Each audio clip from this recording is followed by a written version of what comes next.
Here is a quick and simple recipe if you have a cold or a cough.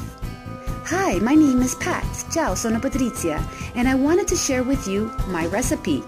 Let's get to it. Take an organic onion, peel it, and chop it up into small pieces. Place it in a glass jar, one preferably with a lid.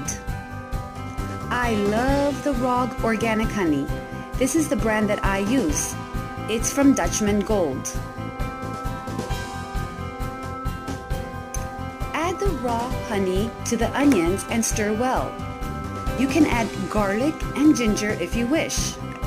This morning I decided to add some fresh rosemary and aloe vera.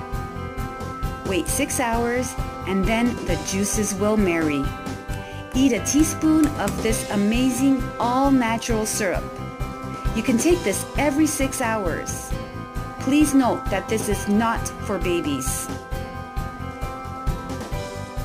This natural recipe may also be a good alternative to taking drugstore medicine filled with ingredients that are unpronounceable or unrecognizable.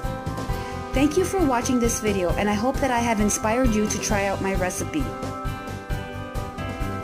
Make small changes, get big results. Thanks for watching and enjoy your day.